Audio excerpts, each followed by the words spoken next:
پھر دن ہوا،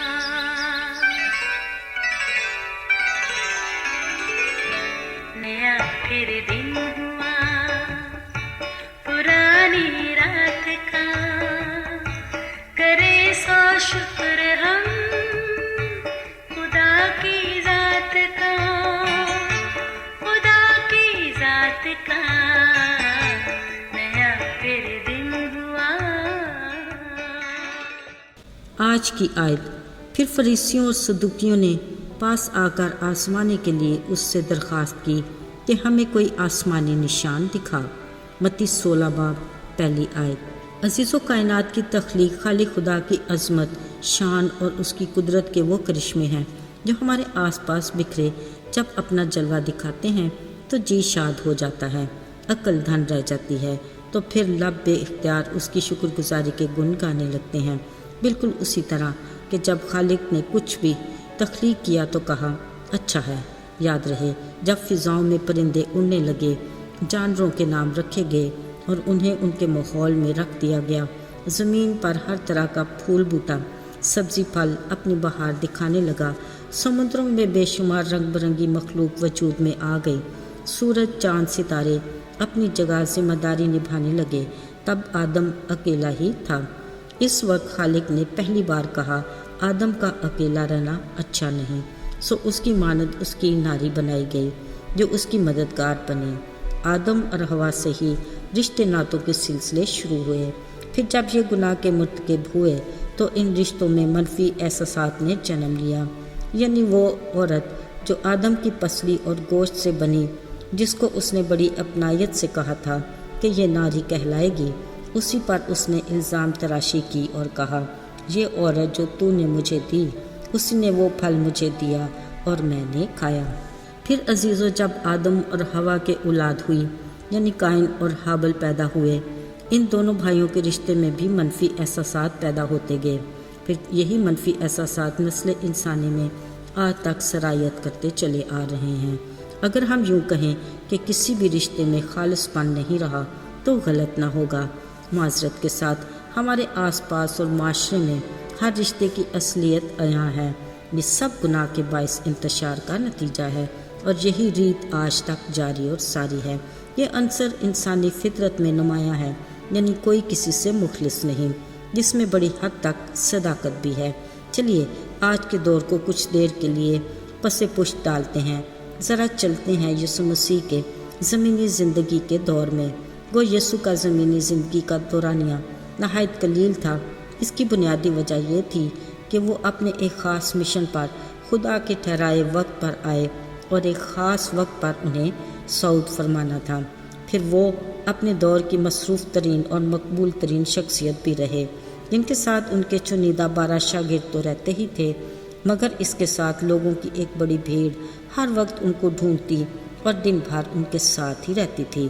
مگر یاد رہے لوگوں کی یہ ساری بھیڑ یسوع کو پیار کرنے اور اس کی شیدائی نہیں تھی۔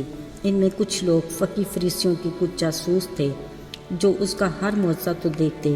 جب یسوع بھوکے لوگوں کو چند روٹیوں اور کچھ مچھلیوں کی حیرت انگیز برکت سے ہزاروں کو کھانا کھلاتے، وہ بھی لازماً کھاتے ہوں گے، اور جب یسوع لوگوں کو تعلیم دیتے وہ بھی ضرور ہی سنتے ہوں گے۔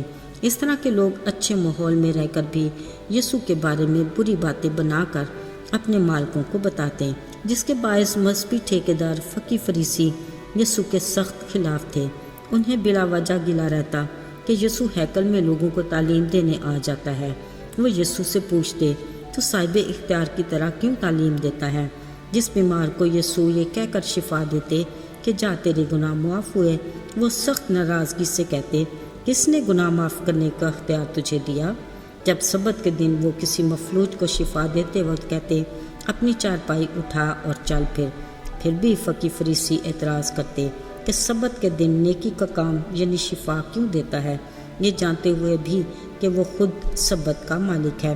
یہی مذہبی لیڈر جب لوگوں کی بڑی بھیڑ کو ہر وقت یسوع کے ساتھ دیکھتے تو حسد کے مارے چلا اٹھتے، دیکھو سارا جہان اس کا دیوانہ ہو چلا۔ کئی بار یسوع کو حسد کے مارے سنسار کرنے پر بھی تلے ہوتے۔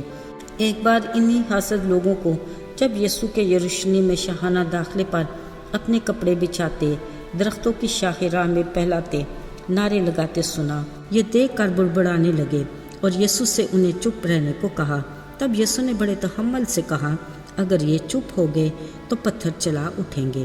عزیز و حیرت کی بات، یہ سب کچھ دیکھتے پھر بھی وہ یسوع کے بارے میں شکوک اور شبہات کا شکار رہتے اور ان کو آزمانے کے لیے، اپنی سازشوں میں پھنسانے کے لیے اس سے سوال کرتے اور کہتے، اگر تو خدا کی طرف سے ہے تو ہمیں کوئی نشان تو دکھا۔ یسوع نے بڑی تسلی سے انہیں جواب دیا، تم سب کچھ جانتے ہو پھر بھی نشان طلب کرتے ہو۔ یونا نبی کے نشان کے سوا کچھ اور نہیں۔ حیرت ہے وہ یسوع جو ان کے سامنے اندھوں، لنگڑوں اور طرح طرح کے بیماروں کو شفا دیتا، مردوں کو زندہ کرتا ہے، جو خدا کے سوا کوئی اور کر ہی نہیں سکتا۔ ابھی بھی ان کو کوئی نشان دکھا کر خود کو ثابت کرنے کی ضرورت تھی کیا؟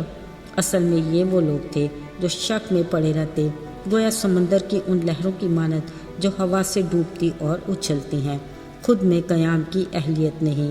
میرے عزیزو، اگر آج ہمارا بھی یسوع سے یہی سوال ہو کہ اے خدا، اگر فقط تو ہی زندہ، واحد اور سچا خدا ہے تو ہمیں نشان دکھا، یاد رہے یہ محض ہماری کم اعتقادی ہے۔ عزیزو، ذرا دیکھیں تو ہمارے چاروں طرف اس کی قدرت کے کرشمے چلوا گر ہیں۔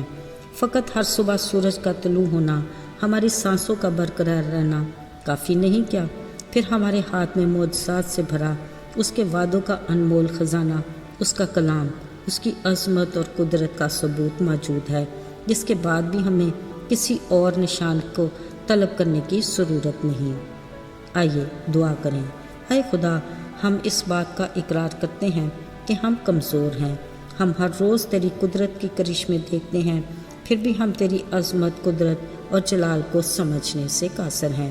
ہمیں اپنی حکمت عطا کر اور ایمان کو مضبوط کر۔ یسوع کے فتح مند اور جلالی نام میں ہم مانگتے ہیں، آمین۔